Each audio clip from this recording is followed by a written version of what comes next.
皇后殿下。哎呀，您慢一点，这不合规矩啊！您让我也是，真是皇后殿下，让我通报一下再去好吗？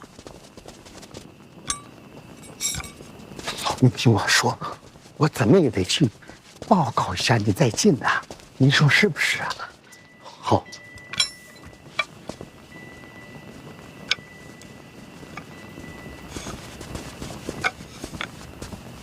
臣妾拜见陛下。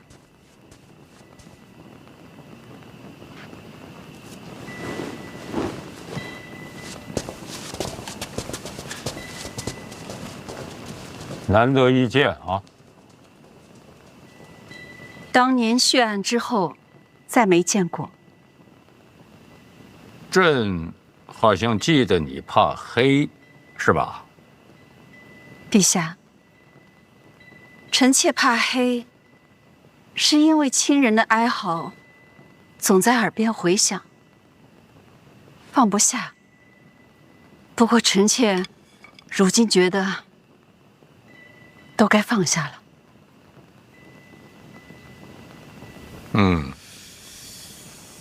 陛下，臣妾是来认罪的。何罪之有啊？悖逆不道。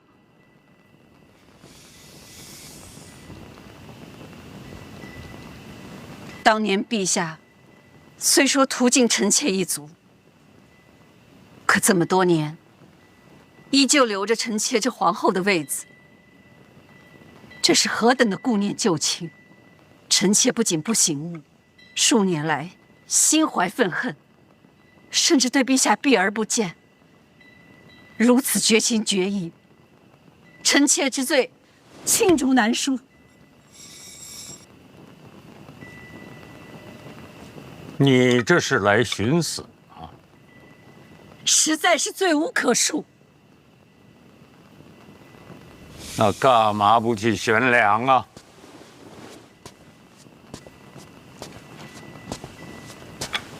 陛下，万万不可！臣妾如今还是皇后，若悬梁自尽，未来史书上难免生出险笔。但凡有损陛下声名，臣妾就算万死，也难辞其咎。还请陛下先夺去臣妾皇后之位，再下旨论罪。接着说。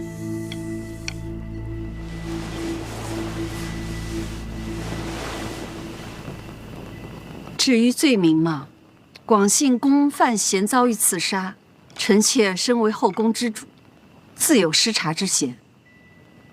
以此论罪，名正言顺。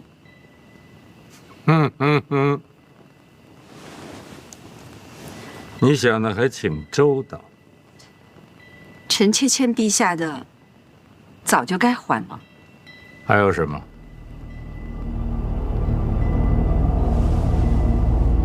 臣妾死前想去看看范闲。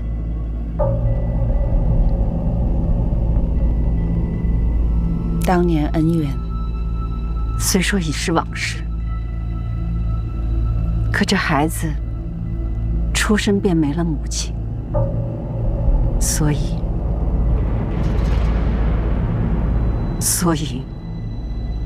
我该给他认个错。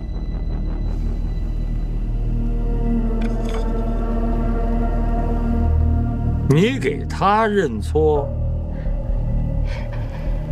人之将死嘛，死前了却恩怨，也好走得安心些。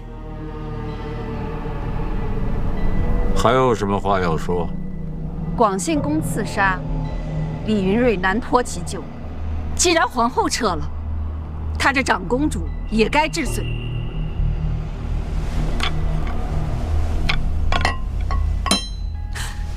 不敢欺瞒陛下，这请求既有公义，亦有私心。臣妾舍皇后之位，化去范闲怨仇，免得陛下为难。至于李云瑞嘛，算是断了李承泽的臂柱。这一切也是为了太子。太子温良醇厚，最重孝道，心中除了对陛下的尊敬，再无其余念头。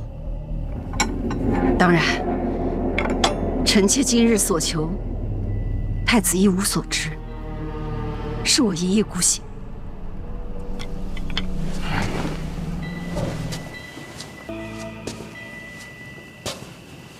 你的皇后身份朕不会更改。范闲，你没有必要去见他。臣妾只是想赎罪。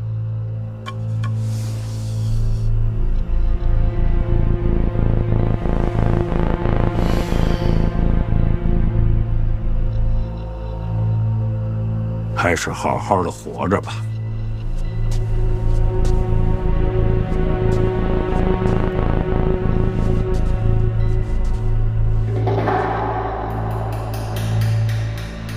那广信公刺杀呢？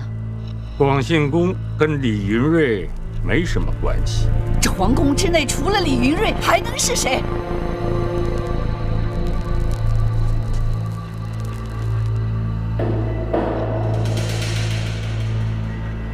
你已经耗尽了我们夫妻的缘分，今后不再见。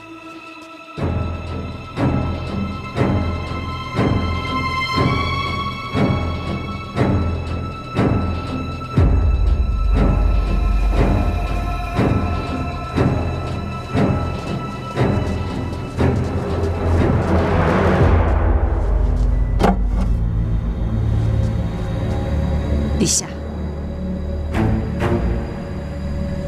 臣妾听说，拥有一切的人，终究一无所有。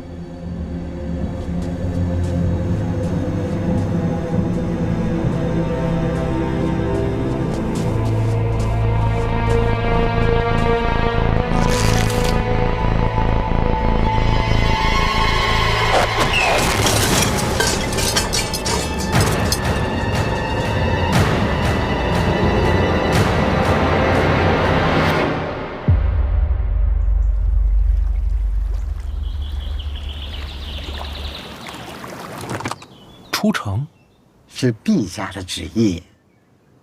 那总得有个去处吧？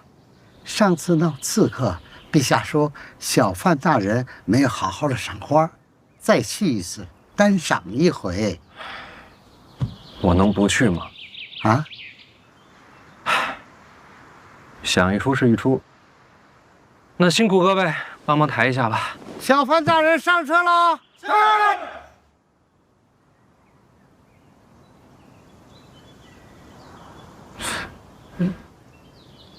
马上就来。谁马上就来？小范大人马上就来。那我是谁？啊？慢点，轻放，好，慢慢放，慢慢放。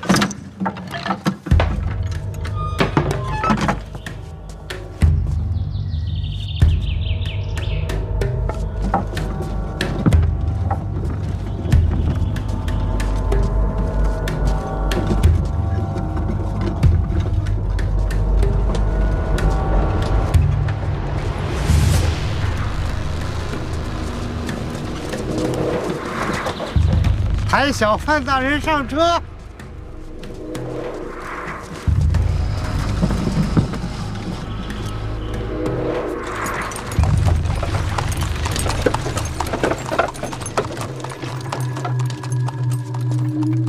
大人，请。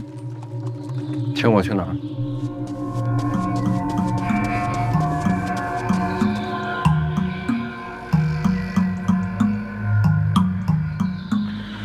什么意思？往后他是范闲，我是贾任。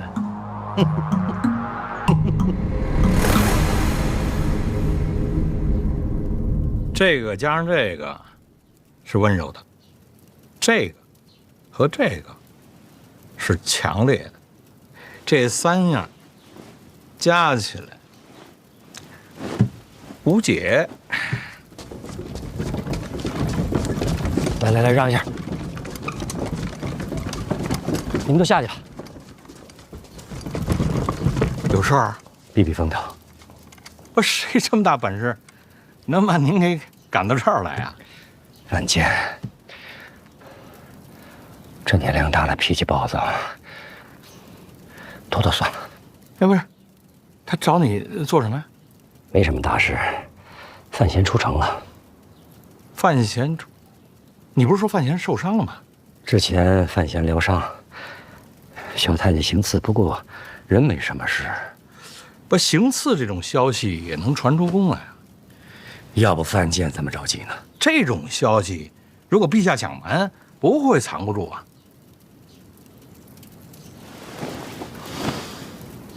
啊，这是做局呀。范闲是饵，这个饵能钓出谁来呢？范闲受伤，武大人就没出现过。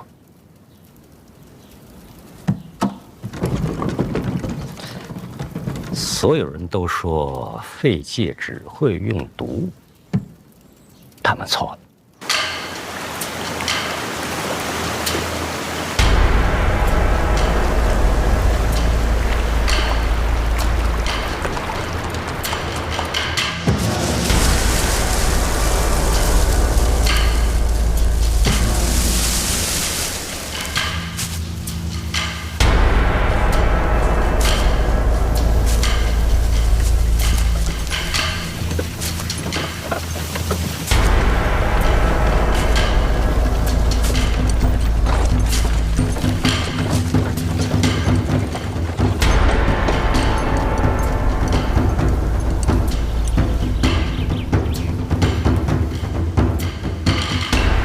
宫内养伤，层层保护，再安全不过了。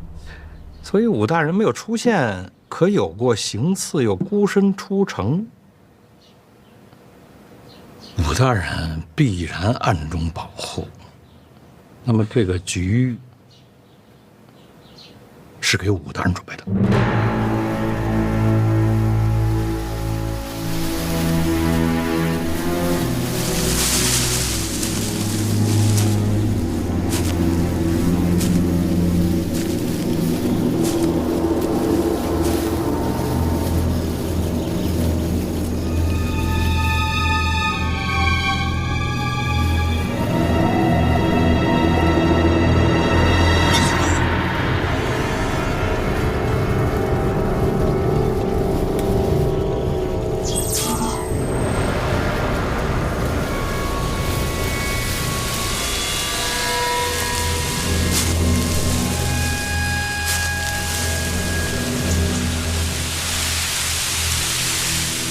有个问题过不去，只有大宗师才有资格跟武大人交手。叶流云在江南，虎河并未南下，四不见还在东夷城。难道是宫里边那位？不对呀、宫里那位要是真动手的话，谁胜谁败还不知道啊。他要是重伤了，这平衡就会打破了。陛下不会冒这个风险。把我关在这儿，是因为我追查的太紧了，离真相太近了。江南那个杀人犯不是武大人。大人偷袭我时用的兵器与武大人相似，招式也相似。他对监察院的人下手，是为了引出武大人。陛下愿意配合神庙使者，共同追捕神庙背叛者。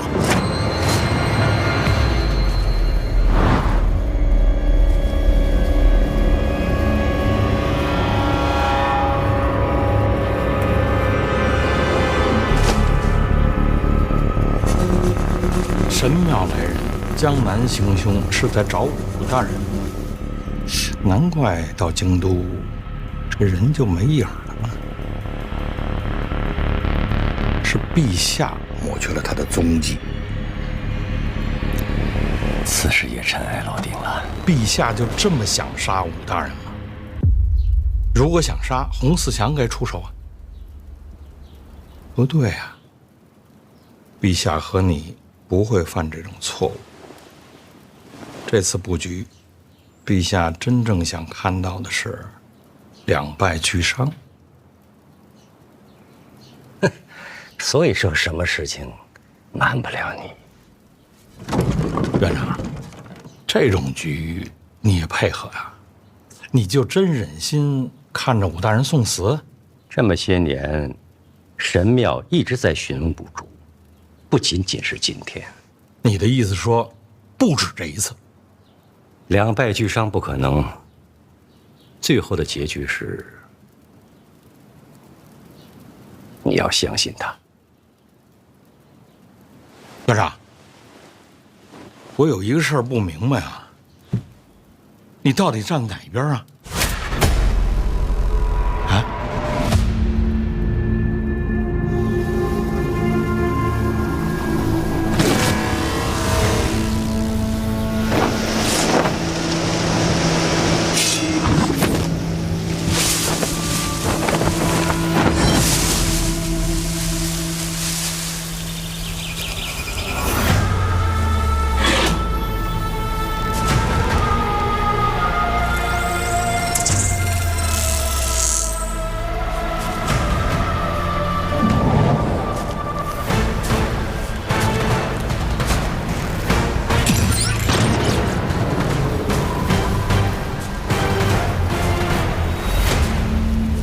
我去南方找你，你没有出现。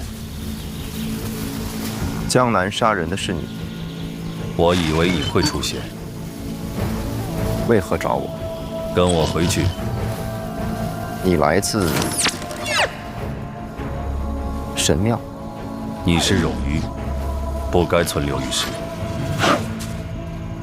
跟我回去。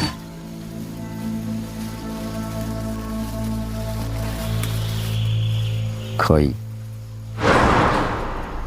我忘记了太多，或许在神庙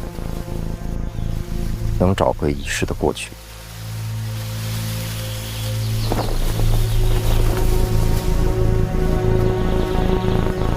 要回去的还有叶青梅，她已经死了。她有儿子，那是残留的痕迹，也是不该存在的错误。找到他，带回神庙。原来你并不知道他是谁。结论突兀，前置条件模糊，由对话进行判断。我应该已经见过叶青梅的儿子。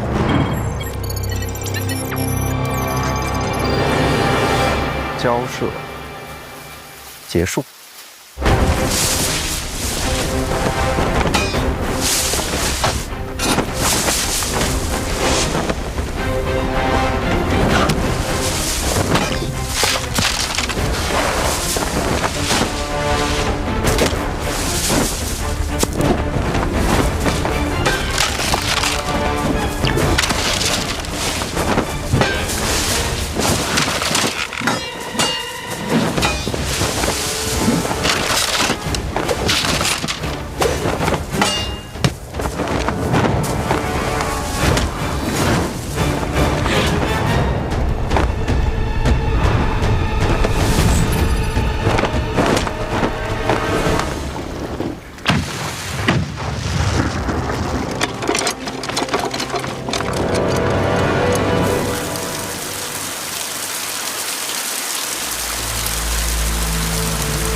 你选择回神庙，冲突并无理由。守护它是我的使命。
陛下，这是哪儿啊？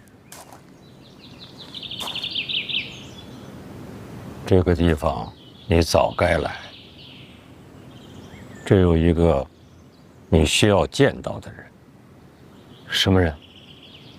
随我来。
你还是那么的年轻，可我却老了。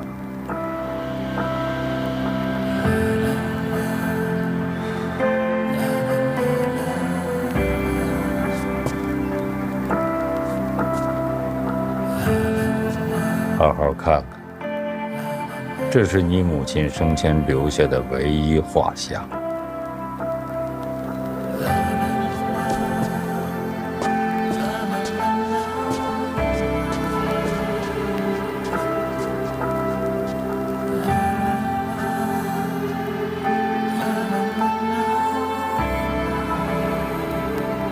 那个时候，它就像一颗耀眼的流星，又像是熊熊燃烧的火焰，让秦国人看到了不一样的光。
陛下，五竹的功力远在神庙使者之上，就算属下利剑破甲，再用新功，还是被他逃脱。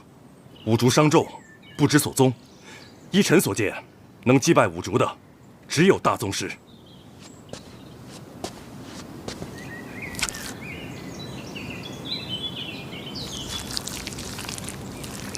神庙使者，非肉身凡人。那又怎么样？照样得死。烧了他。是。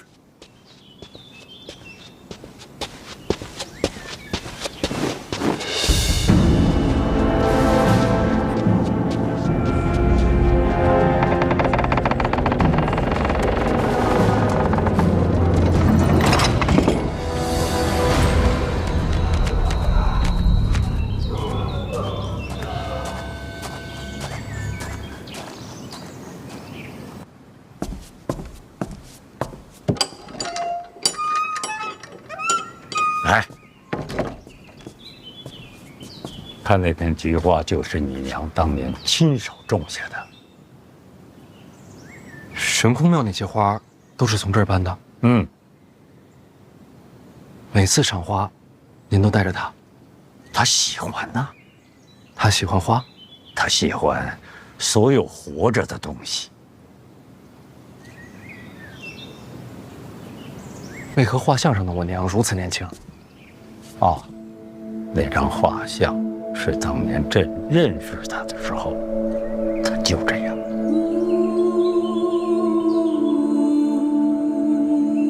您很想他，所以呀，所以我把内裤交给你，就是因为你是他的亲生骨肉，在这个世上，只能是你。我像她吗？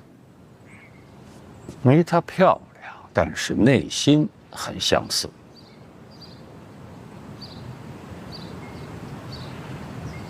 我没她那么勇敢。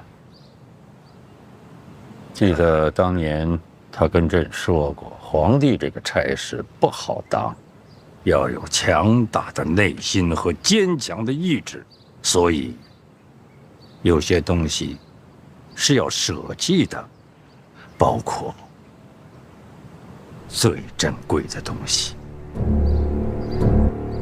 朕把你放在儋州这么多年，让你受了不少委屈，吃了不少的苦，别怪罪朕。陛下，臣不太清楚自己父亲是谁了。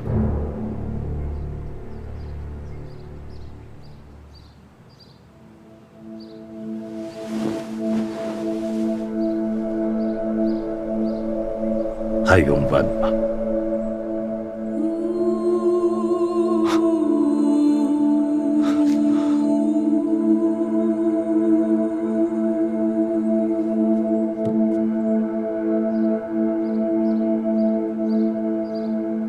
这样的仙女也会动了凡心，最后嫁入了南庆皇室。嫁的哪位？当时的王爷，也就是如今的南庆皇帝。嫁的是庆帝。陛下，我要跪吗？你想跪吗？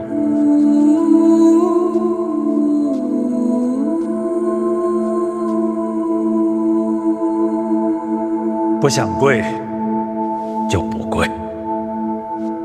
叶青梅还为庆帝怀了个孩子，是庆帝的孩子。算起来，他和你年纪相仿。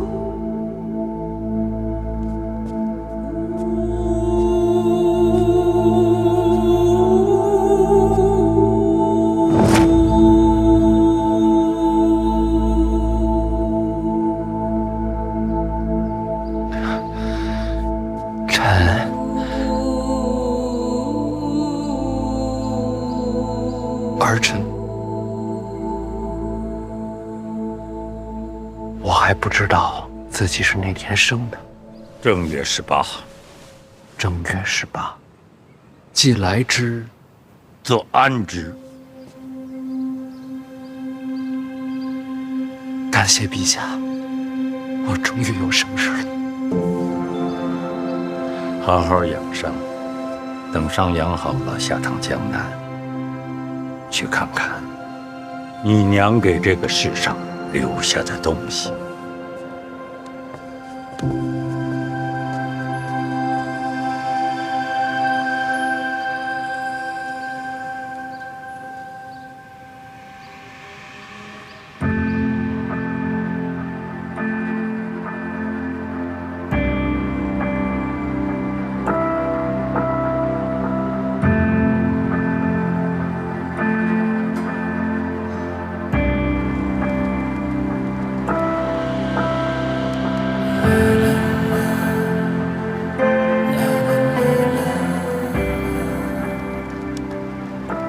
很高兴认识你。有遗憾，我来晚了。我们错过了，娘。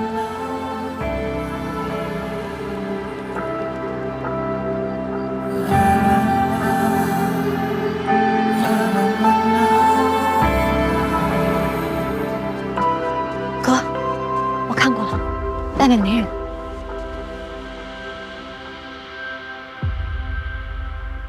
哥，你怎么了？今天是陛下第一次承认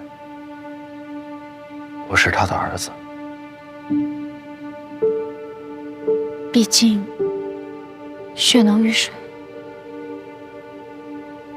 在他面前，我的每一句回答都恰如其分，有如沐之情，也带着一丝感动。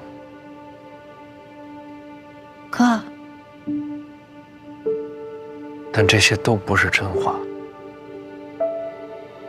叔叔，我一直在表演。为什么？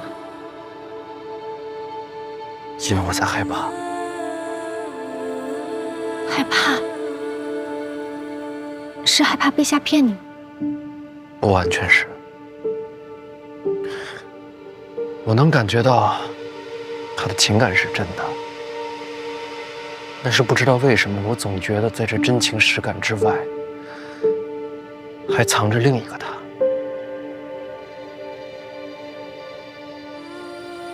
为什么会这么想？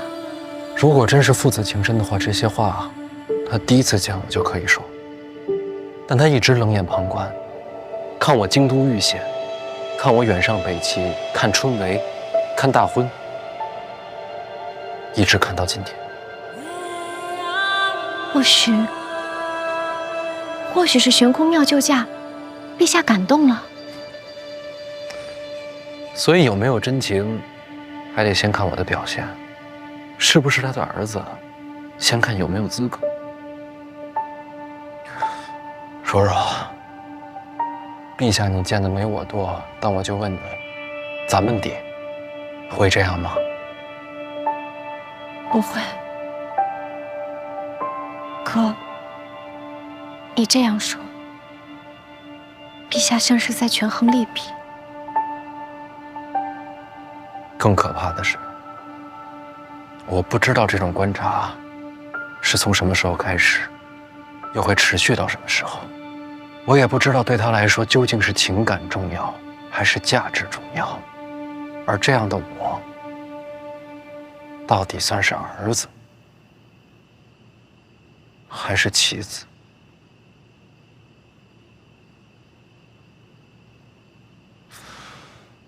当然了，也有可能这些都是错觉，是我想多了。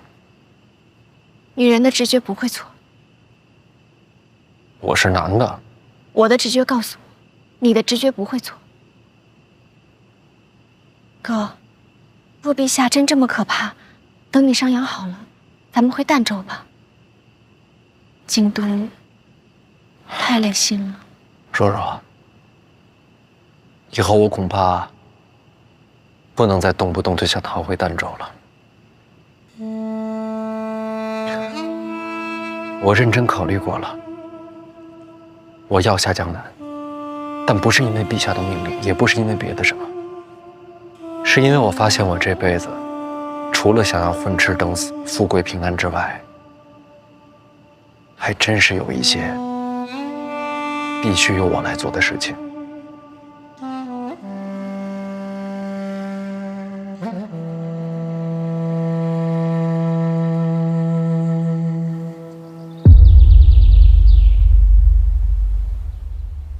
婉儿，婉儿，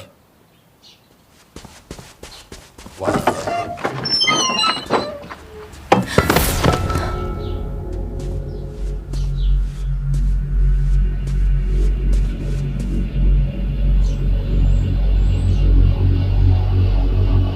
你就是那个吴竹书。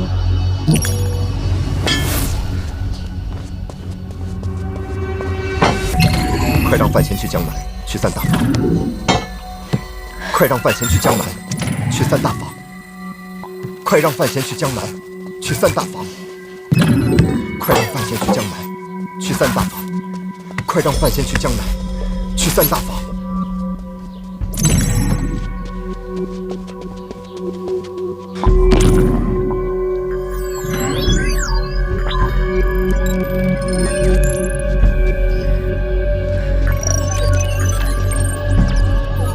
是的，我是五竹。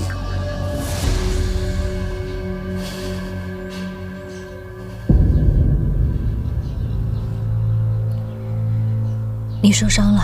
是的，从现有条件推算，我入宫没有生路，所以由你转靠范闲。是谁在针对你？很多，整座京都都不安全。我哥是不是你杀的？是我。我要杀了你。可以，理解。我伤得很重，从现有条件看，你要杀我，现在就是最佳时机。我一定要杀了你。可以，理解。让范闲去江南，让范闲去江南，驱散大，驱散大，快让范闲去江南，驱散大法。我要杀了你，但不是现在。江南，驱散大法。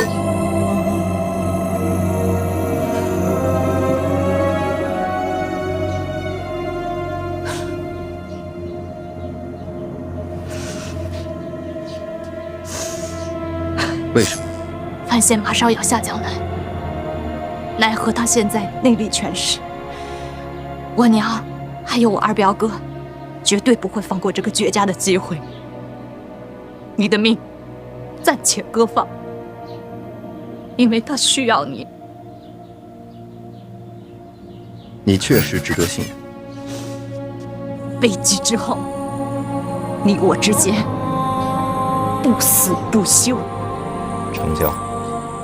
当范闲不再需要我的时候，我的命给你。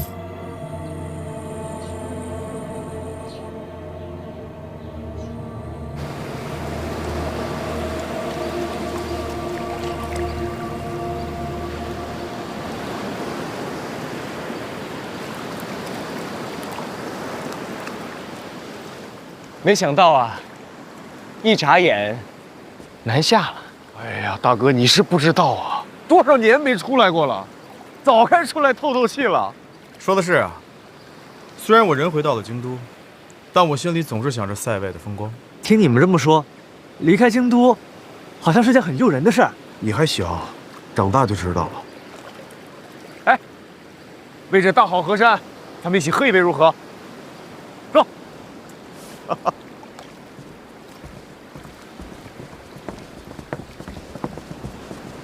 来，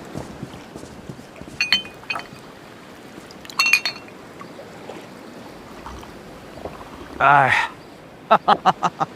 这送别的阵仗，未免也太大了些。以咱们这关系，这都是应该的。殿下仁爱之心，感人之极。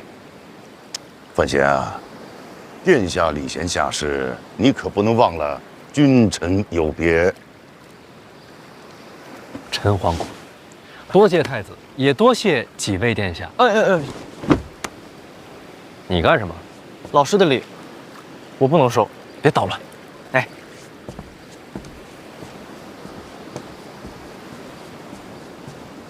正好几位殿下都在，我也借这个机会跟你们诉诉苦啊。诉苦？说实话，我这个儿子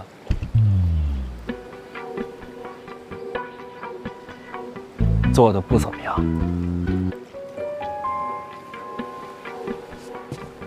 几位也都知道，我在儋州长大，不久前才回了京都。虽说一直住在范府，但心里总有事藏着，过不去，心里发慌。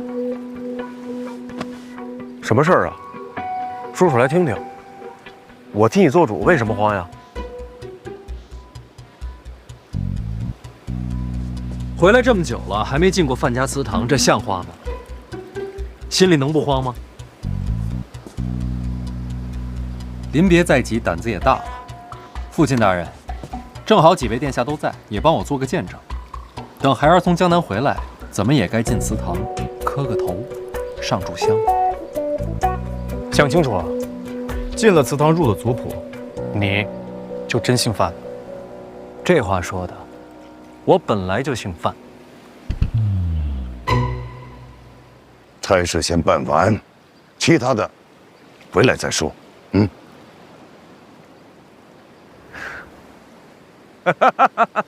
放心，这见证啊，我替你做。多谢太子。真行，以退为进，既断后路，又换前程。二哥，这是什么话呀？真心话，佩服他，敬你。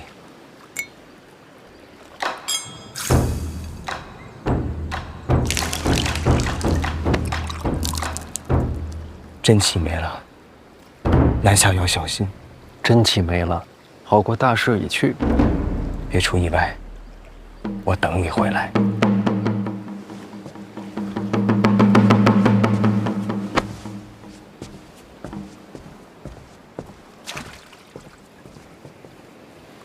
拿下江南，是拿回。嘿，这觉悟。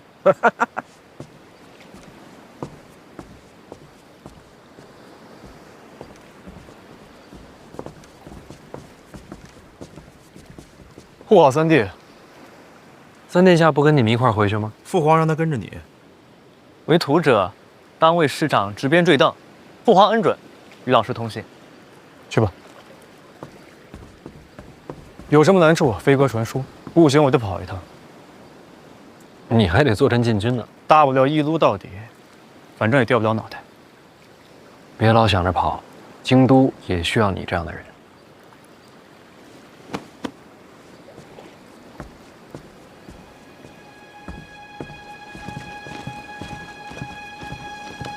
照顾好陛下。是。奴才分内的事儿。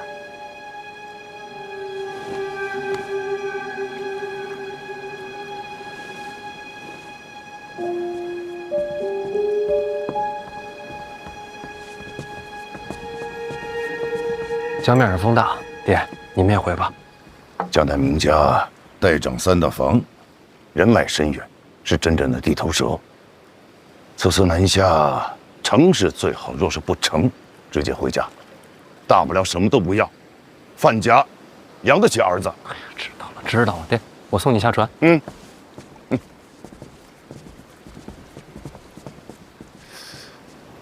怎么了，爹？还有什么要交代的？我又不是第一趟出远门了。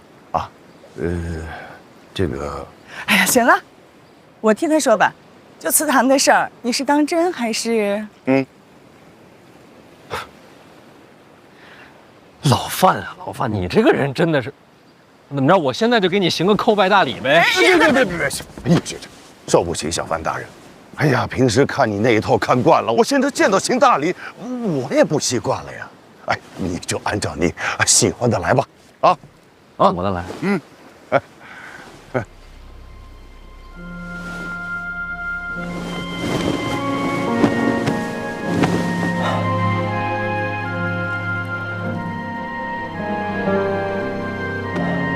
我从小姓范，将来也是。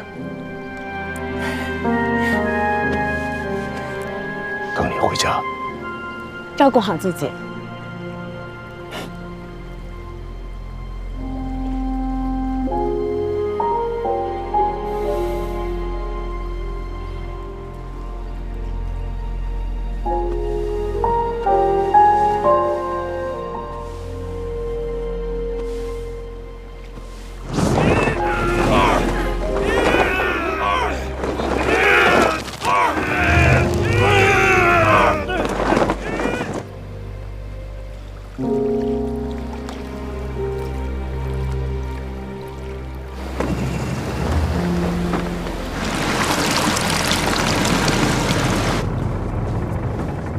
范大人，船马上就该起航了。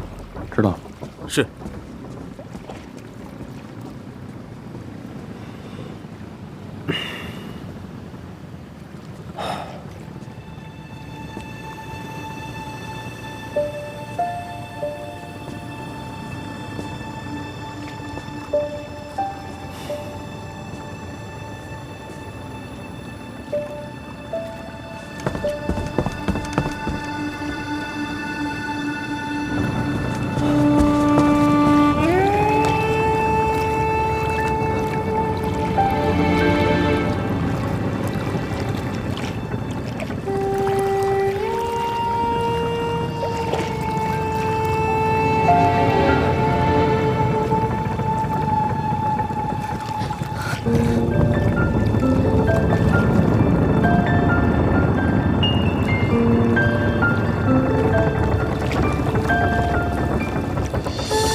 说的话，我都记着。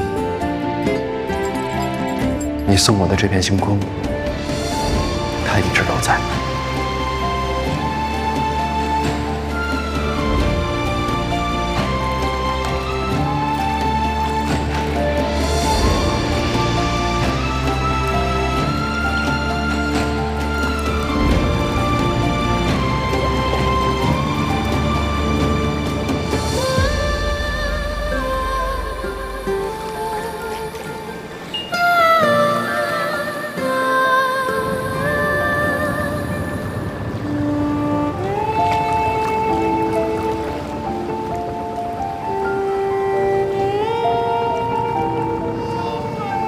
大人，您大病初愈，先别动，带我去看看。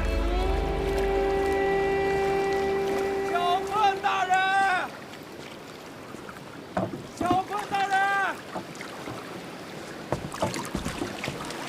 沙洲水师守备许大人略备薄礼，敬请小范大人笑纳。这是干嘛的？这听着像送礼来呀！沙洲水师守备，你在这支应着，我去问一下大人。敬请小范大人笑纳。沙洲水师守备，许大人有礼相送，请小范大人笑纳。你是哪儿的？啊，许大人，水师守备，这是许大人的一点心意，请大人笑纳。啊，好，来人，把这个箱子拉上来。啊，谢大人，谢大人。慢点。水师守备，记住了啊。小心！慢点啊！好，那辛苦了啊！那谢谢大人了，祝小范大人一路顺风，小的就告退了。慢走，来，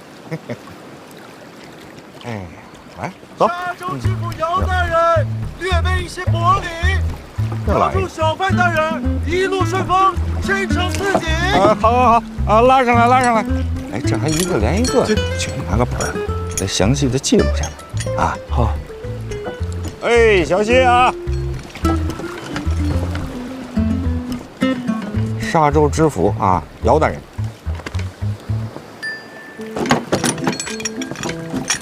小心！哎，好，辛苦啊！那慢走，下官告辞。慢走啊！州局署李大人，说礼，孝敬小范大人。沙洲司事孙大人，孝敬小范大人。这还连成片了，兄弟，给我拿把椅子过来。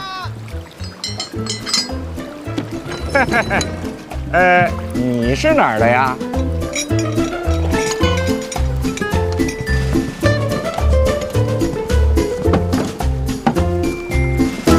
你这箱子可是有点小啊！才到沙洲，收这么多礼啊？嘿，殿下，这说明啊，咱陛下的大庆啊，那是物华天宝啊，这人才辈出啊！原来如此。王兄啊，怎么有字不会写啊？那倒不至于。我是说，这么收礼不合适吧？大人在京都查贪腐清吏治，如今这个做派，怕是要遭人诟病。哎呀，没事儿，船上都是自己人，你们嘴严点，别让宫里知道。殿下，这话怎么也不该您来说吧？这是啊，你跟着大人时间短啊，但是你记住一句话：大人吩咐什么，咱们就做什么。大人从来没让人失望过。记清楚，清楚。看那边。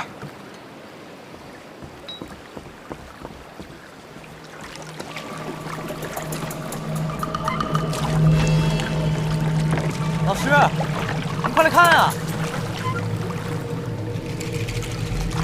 这也是来送礼的？看这穿着可是不像送礼的，这倒像是拦路鸣冤的吧？有可能。大人也算钦差，拦路告状这种的，戏文里都有。大人，要不要让拦一下？从南下我就在想，要是明家不想让我接手三大房，会怎么应对？您是说，这是明家的手？看看呗。哦，不怕啊！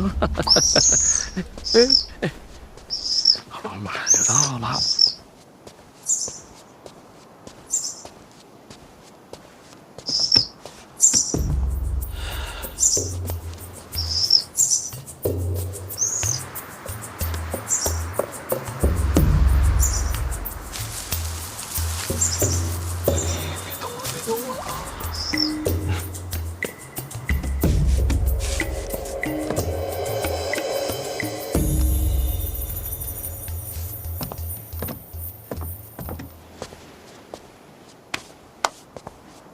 听说二位带了长公主殿下的手令啊？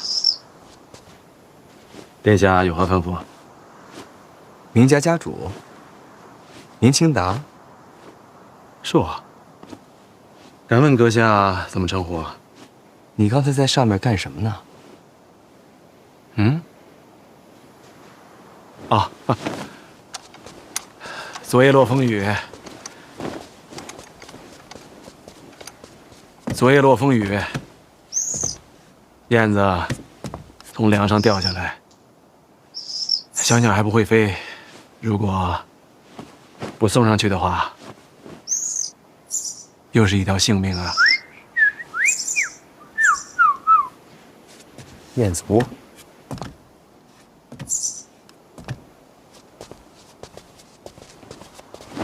请坐。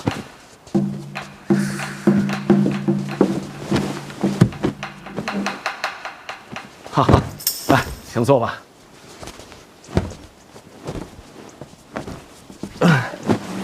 一路快船接快马，屁股都快磨破了，一坐硬了就生疼。请用茶。过了。何事过了？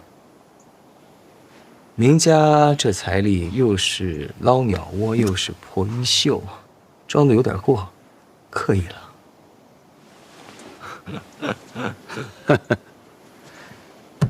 哎，明王啊，一是心肠软，这二来嘛，不在意钱财。有道是啊，家财万贯，不如这粗茶一杯，心中宁静啊。瞧这虚伪劲儿，云淡风轻的，就是比京都强。还未曾问过，阁下如何称呼啊？李承泽。二殿下。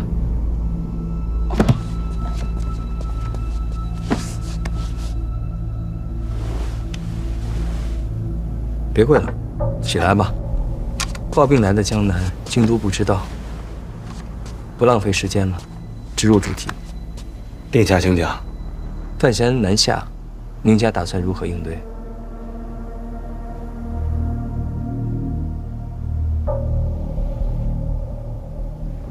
吃葡萄。吃葡萄？啊？哦，吃不到，还真有趣儿。你不是明家家主吗？事情太大，得等将母定夺。那就一块儿聊呗。都听了半天了，出来吧。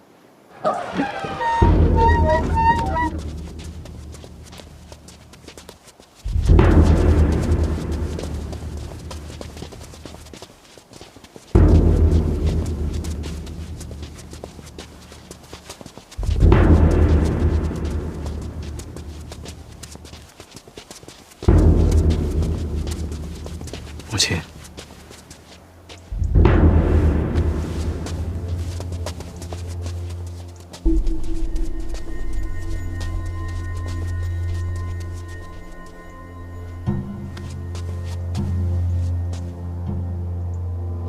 老身一介女流，若非殿下召见，本不该抛头露面。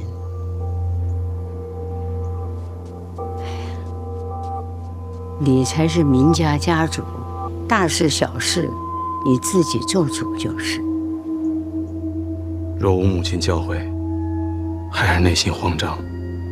你这孩子，你都多大了？让我这个老太婆照顾多久？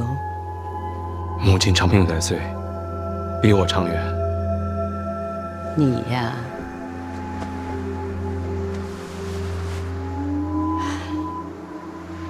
给你缝缝。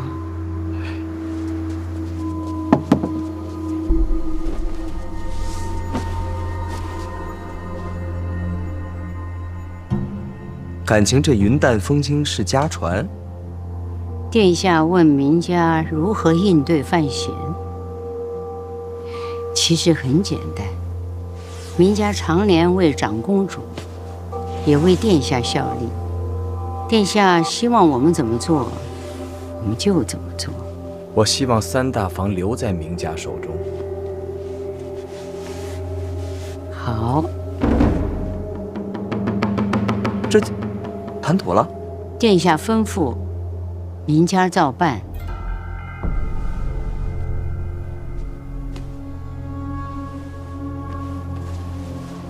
只是有一个难处啊。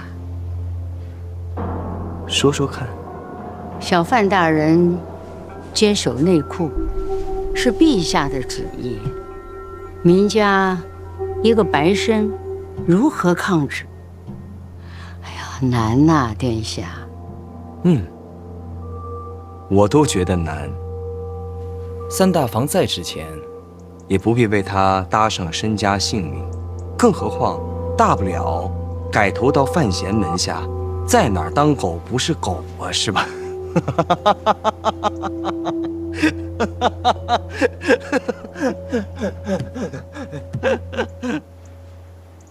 我是不是言辞粗俗了？殿下，明家绝无改投门庭之意，只求殿下指条明路。抗旨哪有明路啊？要有的话，我先走了。殿下，说个意思。二位啊，明路的确是没有了，万幸我给二位断了后路。郑明恩家有3子，领取赏银。明家下发悬赏令，募集各路豪杰，报名者皆可领取赏银。家有2子，明家下发悬赏令，募集各路豪杰，报名者皆可领取赏银。年纪尚幼，领取赏银。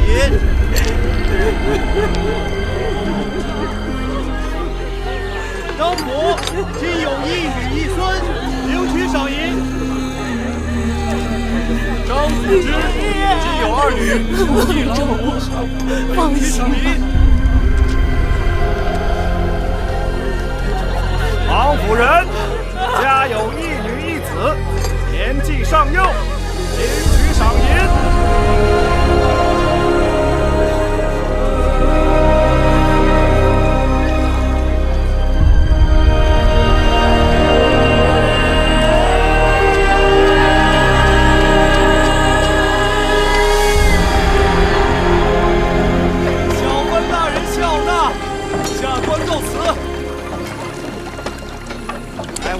大爷们，咱们这是干什么呢？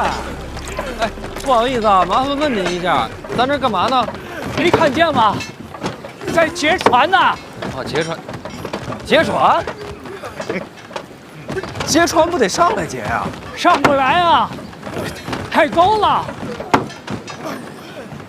哎，来几个人，给他们下个梯子。哎，对，弄个梯子下来，弄个梯子下来。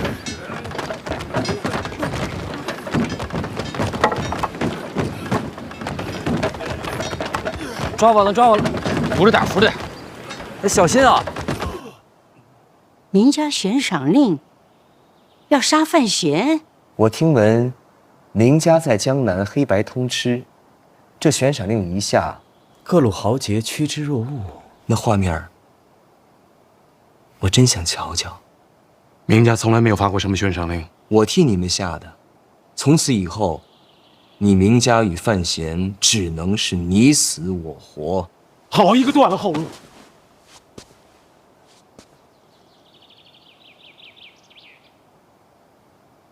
都什么时辰了？啊，过午时了。我说我这个头怎么晕晕的呢？殿下见谅，老身精力不济，每当这个时候啊，就得睡个午觉。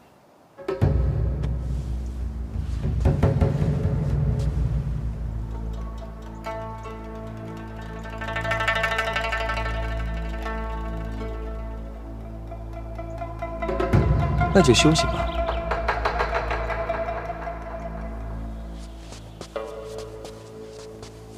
其实还有条路啊！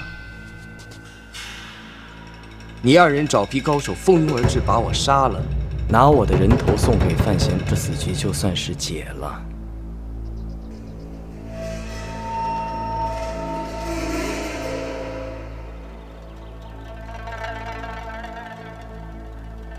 开玩笑，别当真。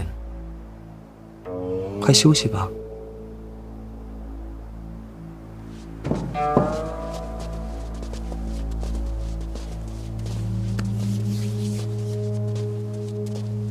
母慈子孝，这画面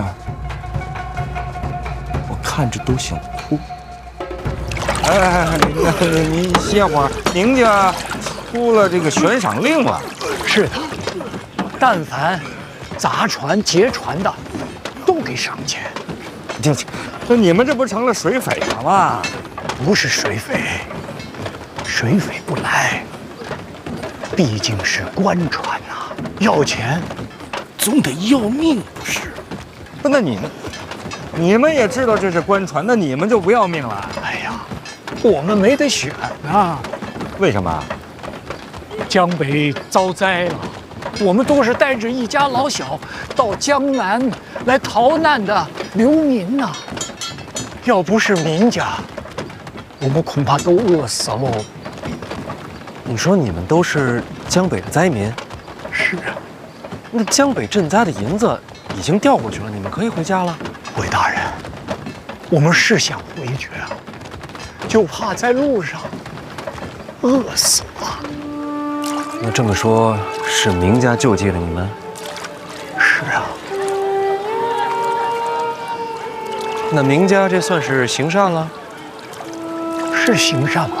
反正我们这些流民都在明家干活，开荒、修路，没人干的活都干，白天黑夜，没日没夜的干，不给工钱，就给口饭吃。官府怎么说？官府给明家送了个大牌匾，怎么写的？行善积德。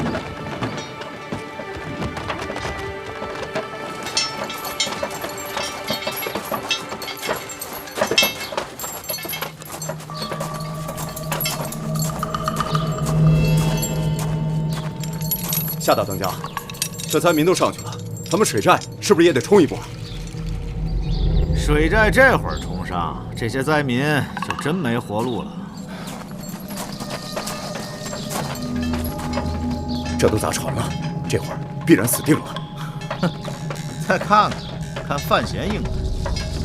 大家都别急，人到了江南，就不差这一时半会儿。